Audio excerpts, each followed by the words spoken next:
Hey tribe, more Good Soil today. This really is part 2 of Good Soil 13, where we talked about Jesus' warning to his disciples about the evil days ahead. So here we go.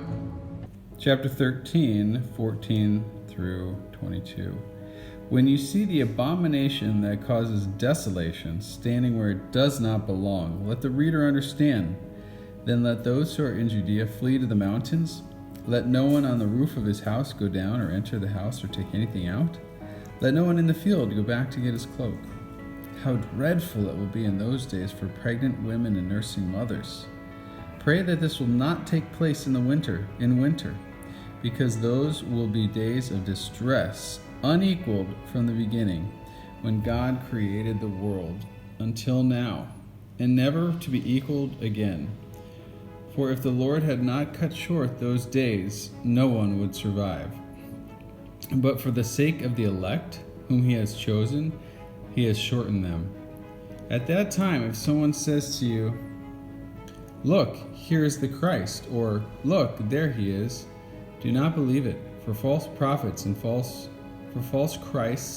prophets will appear and perform signs and miracles to deceive the elect, if that were possible. So be on your guard. I have told you everything ahead of time. Undoubtedly, this is a tough passage, and actually there's quite a divergence in Christian orthodoxy about what this is talking about. Was it something that happened during Jesus' day, right after Jesus' day, or is it something that's still going to happen out in the future in front of us, and maybe even during our lifetimes?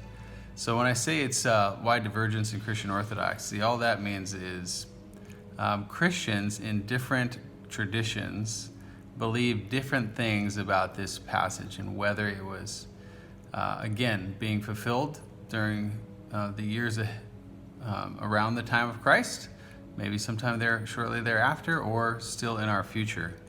And you'll hear it referred to maybe in youth group or in other times as the end times or the Great Tribulation. And certainly this is a great tribulation that Jesus is talking about here when he talks about having never been equaled before or after that time of that tribulation. It's a very stark and serious warning and prophecy about the trials and suffering that Christians will face, and really that the world will face in those dark, evil days of the abomination.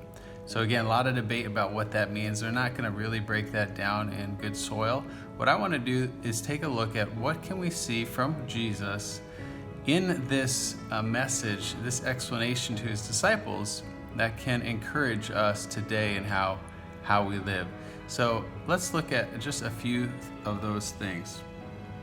I thought it was really interesting that Jesus tells his disciples to pray that it doesn't happen in winter. And yet a little bit further down the passage it talks about Jesus and the Lord cutting short those days.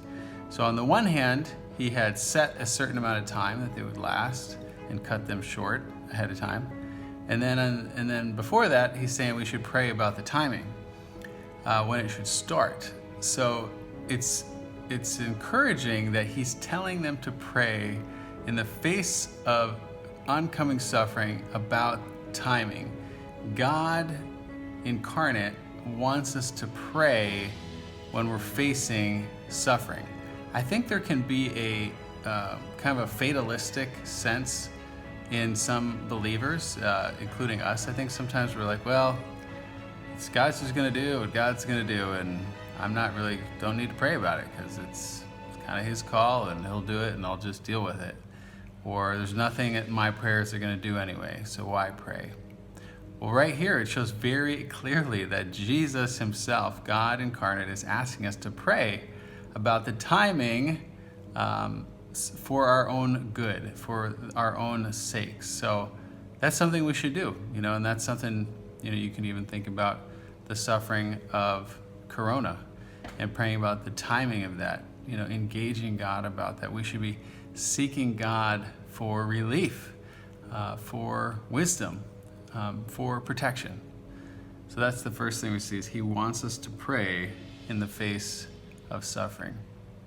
And then the second thing we see is his love for his elect and how that influenced how he shortened those days when he says, "But for the sake of the elect whom he has chosen, he has shortened them," those days of tribulation. So what an encouragement that Jesus and God and the Holy Spirit, the triune God, because of us, because of those he has chosen, he will intervene in his historic design for our sake to bring relief and hope in salvation, so that some would survive that, even though it would be such a difficult tribulation. So you are greatly loved and you are chosen by God, and that means something for your life on earth. And then finally, the warning against false deliverers. We will be tempted when we're suffering to find some kind of deliverer to get us out of that. And he's saying, be on your guard. There will be people coming as false prophets, false Christs or messiahs that are going to try to bring, that are even going to do miraculous things that are going to deceive even the elect, if that were possible, he says. So there will be things in our lives even today as we face suffering that are tempting off-roads, that want to bring us some kind of deliverance from what we're facing. And it can be, maybe it's the deliverance of distraction or of thinking about something else or believing something else.